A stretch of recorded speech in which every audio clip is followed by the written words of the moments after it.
9 August শনিবার পূর্ব বর্ধমান জেলার কাটোয়া 2 নম্বর block প্রশাসন ও পঞ্চায়েত সমিতি এবং ব্লক যুব কল্যাণ দপ্তরের সহযোগিতায় রাখি বন্ধন উৎসব পালিত হল করুই অঞ্চলের সিঙ্গি মোড়ে।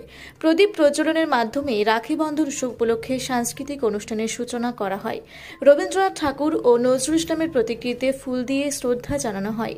উপস্থিত ছিলেন কাটোয়া 2 নম্বর পঞ্চায়েত সমিতির সভানেত্রী শুভ্রা বর্মন, কাটোয়া 2 নম্বর পঞ্চায়েত সমিতির সহসভাপতি রাজীব চ্যাটার্জি, কাটোয়া 2 নম্বর ব্লকের যুব আধিকারিক তুহিন কুমার রায়, পূর্ব বর্ধমান জেলা পরিষদের সদস্য সাগর প্রধান, কাটোয়া 2 নম্বর পঞ্চায়েত সমিতির পূর্ত কর্মদক্ষ গৌতম ঘোষাল, কাটোয়া 2 নম্বর পঞ্চায়েত সমিতির শিক্ষা কর্মদক্ষ সুমিত মুখার্জি, করুই গ্রাম পঞ্চায়েতের প্রধান রীনা ঘোষ সহ অন্যান্যরা। আপনারা দেখছেন রূপসী বাংলা মিডিয়া। এখন একটা ছোট্ট বিরতি, ফিরে আসছি বিরতির পর। পুরুলিয়ায় পাত্রপাত্রী যোগাযোগের একমাত্র বিশ্বস্ত প্রতিষ্ঠান বিবাহ পরিচয়। আপনার মনের মতো জীবনসঙ্গী খুঁজতে আপনার পাশে রয়েছে বিবাহ পরিচয়। তাই আর দেরি না করে আজই যোগাযোগ করুন বিবাহ পরিচয় municipality commercial complex, 2nd floor, Chaibasa road, opposite PWD office, Purulia. Mobile নম্বর 9232440272 অথবা 8370970472। ফিরে এলাম বিরতির পর। আপনারা দেখছেন রূপসী বাংলা মিডিয়া। এই অনুষ্ঠান দেখতে হাজির হয়েছিল এলাকাবাসীরা। এই উপলক্ষে গান সহ বিভিন্ন অনুষ্ঠান অনুষ্ঠিত হয়। পথ চলতি মানুষদেরকে হাতে রাখি পরিয়ে মিষ্টিমুখ করানো হয়। চলছে কাদের পক্ষ থেকে কি অনুষ্ঠান করবেন বা কি আয়োজন করবেন?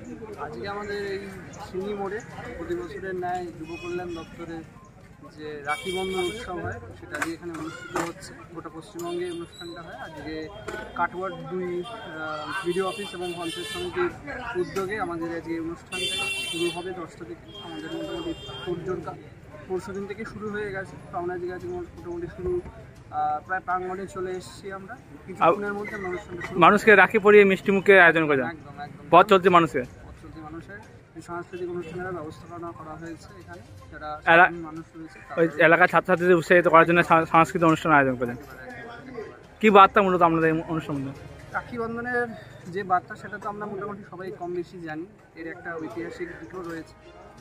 আমরা 1900 যখন স্বদেশ আন্দোলন হয়েছিল আমরা সেটা জানি যে রবীন্দ্রনাথ বঙ্গভঙ্গের বিরুদ্ধে মূলত হিন্দু মুসলমানকে একত্রিত করবার জন্য এই রাখি বন্ধন উৎসবটা শুরু করেছিলেন। তো আজকের দিনেও এই উৎসবের প্রাসঙ্গিকতা আমরা আরও বেশি মনে হয় বোধ করি। তো সেটাকে মাথায় রেখেই জিনিসটা যাতে বছরের পর বছর চলে যায়, বাঙালির যে সাংস্কৃতিক যে একটা দিক রয়েছে সেটাও যাতে মানুষের কাছে মানুষ ভুলে না যায়, সেটাকে মাথায় রাখার জন্য এই অনুষ্ঠানটাকে খুব ভালোভাবে করা, এটাই হচ্ছে কথা। আপনার নাম পরিচয়? আমি তুহিন কুমার রায়, আমি ব্লক যুব আধিকারিক, কাটোয়া 2।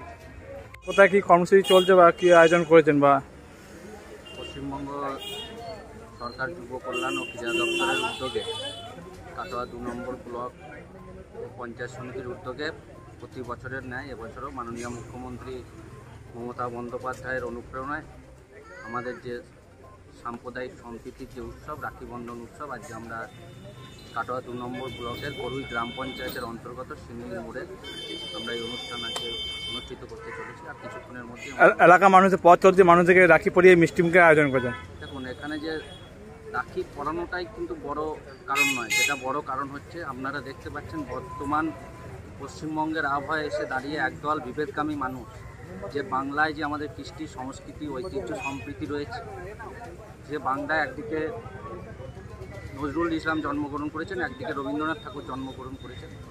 আমরা যেটা জানি যে মোরা একই বৃন্তে দুটি কুসুম, হিন্দু মুসলমান, মুসলিম যার নয়নমণি, হিন্দু তাহার।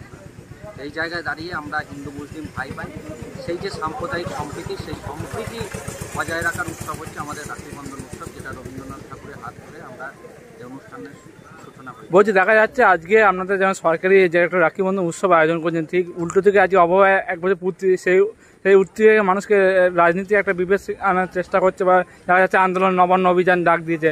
কি বলে এটা কীভাবে চোখে দেখছেন এই জিনিসটা? দেখুন, অভয়ার কাণ্ড যখন হয় সেটা প্রথমেই আমরা তার তীব্রতর নিন্দা করেছিলাম এবং তার কঠোর থেকে কঠোরতম শাস্তি হোক, সেটা বাংলার মাননীয় মুখ্যমন্ত্রী সহ আমরা যারা বাংলার মানুষ রয়েছি এই ধরনের ঘটনা আমাদের কাছে প্রত্যেকের কাছে কাম্য নয় এবং আমরা চাই ভবিষ্যতেও যাতে এই ধরনের ঘটনা না ঘটে। আপনারা দেখেছেন সেই দিনই বাংলার মাননীয় মুখ্যমন্ত্রী বাইরে ছিলেন এবং তিনি সেই রাতেই কলকাতায় ফিরে এসে আমাদের সিআইডির দপ্তরের উদ্যোগে এবং কলকাতা পুলিশ প্রশাসনের তৎপরতায় যাকে অ্যারেস্ট করা হয়েছিল এবং তাকে দোষী সাব্যস্ত করা হয়েছিল আপনারা দেখেছেন। তারপরে সিবিআই, ইডি দীর্ঘদিন ধরে তদন্ত চালিয়েও কিন্তু তারাও সেই চিহ্নিতকরণ করেছে যে সেই প্রকৃত দোষী। আমরা চাই প্রকৃত দোষী শাস্তি পাক এবং বাংলায় যাতে এই ধরনের ঘটনা না হয়।